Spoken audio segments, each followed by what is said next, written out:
Thank you, Brian.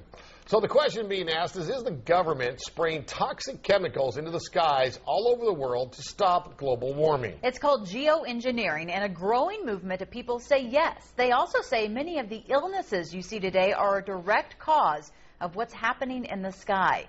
KMIR 6's Christina Pascucci investigates. Could a strange substance found by a southwest Arkansas man be part of a government test? Well, that's the question at the heart of a phenomenon called chemtrails, now getting widespread attention. Well, they say the government is dumping chemicals on us to control or manipulate the weather. Military aircraft flying through the region is dropping chaff. And obviously, they're up there practicing. Now, they won't confirm that, but I was in the Marine Corps for many years, and I'll tell you right now, that's what it is. People say the government is up there in airplanes spraying all kinds of chemicals. Could be the biggest threat that we've ever experienced. Longtime Valley resident Melanie St. James says she moved to the desert from LA for the clean air. But in the fall of 2009, she noticed the desert sky looked different.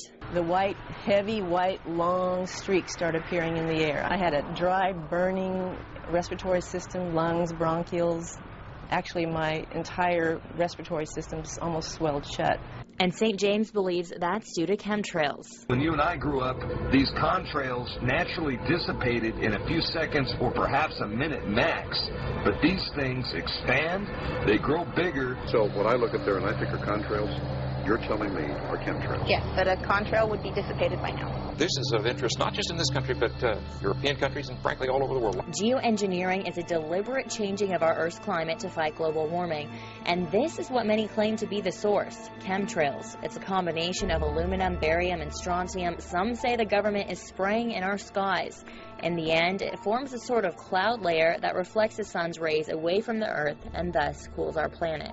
Well, we've seen these numbers of aluminum, barium, and strontium escalate several thousand percentage points just in the past 10 years. Those numbers were not there before the trails were there. Nobody has been able to find a source of the contamination of aluminum, barium, and strontium. To test their theory, Michael J. Murphy and his team headed to an organic farm on Maui. A public official on Maui, Hawaii, who got deeply concerned about this, acquired over 30 different rain tests which reveal aluminum, barium, and strontium toxicity. Retired USDA biologist Francis Mangels says chemtrails, also known as geoengineering, are detrimental to our planet's future. It's probably one of the biggest threats that I can see. Mangels says soil tests have shown the actual pH of the Earth's soil has changed, making it harder for farmers to grow food. Also, Alzheimer's, which has been linked to aluminum, has skyrocketed. Here in Riverside County, Alzheimer's is up 260%. You can't dismiss an increase like that just saying it's better reporting.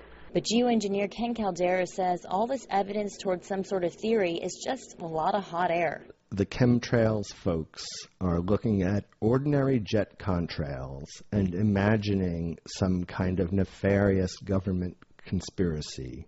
I contacted Mary Bono Mack as well as Senators Dianne Feinstein and Barbara Boxer, all of whom either did not respond or refused to comment. I also spoke with the EPA and the National Oceanic Atmospheric Administration. Both said they knew nothing of attempts to modify the weather. However, there are federal documents that specifically mention weather modification. While there's disagreement over whether geoengineering is being used to control our weather right now, though, both sides agree it could happen in the future. In the United States, there is no research program on geoengineering yet, although people like myself are trying to create a research program. Geoengineers say directly modifying our weather has a much more immediate effect than switching the world to alternate energies. At a process that will take a minimum of 50 years to perhaps 300 years to convert everyone to renewable energy. Therefore, anything that might result in a quick fix to the problem would be seriously considered. It's hugely risky. It will likely negatively impact some people, but we might find ourselves in a situation where those risks seem worth taking.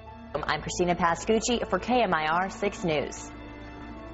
And if you're interested in learning more about these alleged chemtrails and geoengineering, Nature's Food and Cafe in Palm Springs is selling the documentary, What in the World Are They Spraying? You can also find links for both sides of the geoengineering issue on our website, KMIR6.com.